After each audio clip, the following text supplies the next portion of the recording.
Alhamdulillahi Rabbil Alameen. As-salatu was-salamu ala khatimin nabiyyin wa ala alihi wa sahbihi ajma'in. Amma ba'd. Fa'udhu billahi minash shaitanir rajim. Bismillahir rahmanir rahim. Qala Allah ta'ala fi Surah An-Nisa.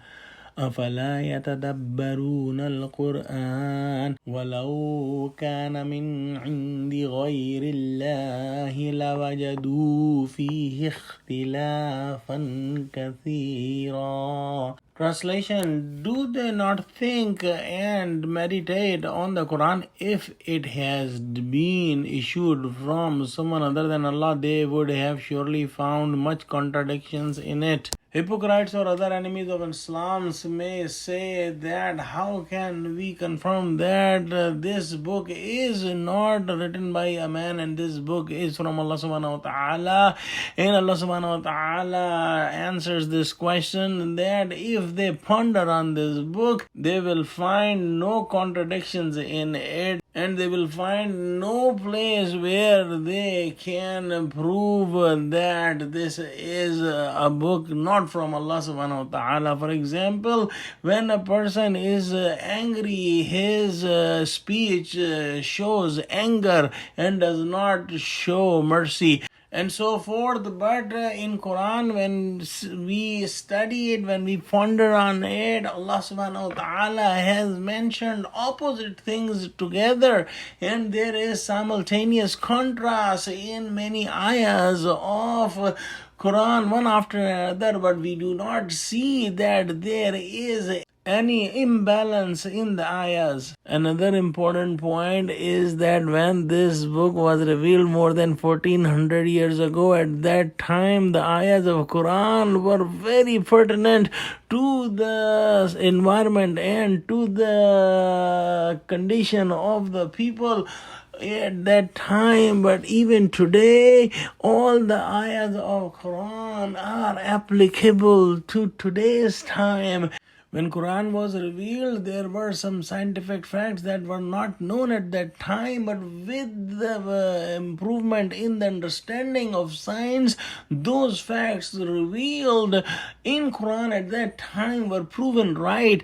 And even today there are scientific facts that are there and not proven yet, but they will be proven as the science is progressing. For example, Quran talks about the seven skies, and at this time we do not know exactly what is meant by seven skies and so forth. Another important thing to understand that pondering and trying to understand Quran is not an easy job. It has to fulfill many conditions, and one of the conditions is the sincerity, and the other condition is the knowledge about Arabic language and the knowledge about the Arabic grammar in detail, and the knowledge of Quran itself, and the knowledge of Hadith, and the knowledge of the companion of Prophet Muhammad sallallahu alaihi wasallam, whatever they have interpreted with the Quran and whatever they have learned from Prophet Muhammad sallallahu alaihi wasallam. And after getting all these aspects of knowledge, then only one person can ponder on Quran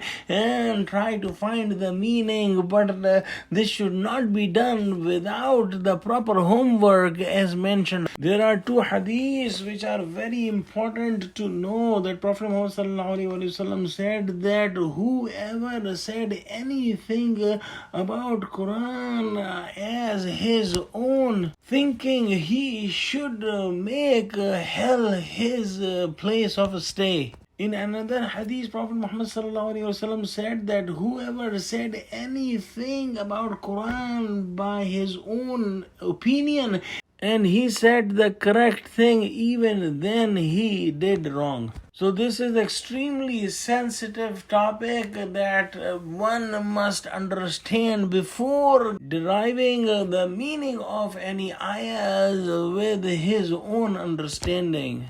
Let's pray that Allah subhanahu wa ta'ala give us true understanding of Quran and help us ponder and understand Quran. And Allah, make Quran easy for us and open its secrets to our hearts. Ameen. Wa akhir da'wana alhamdulillahi rabbil alameen. Assalamu alaikum wa rahmatullahi wa barakatuhu.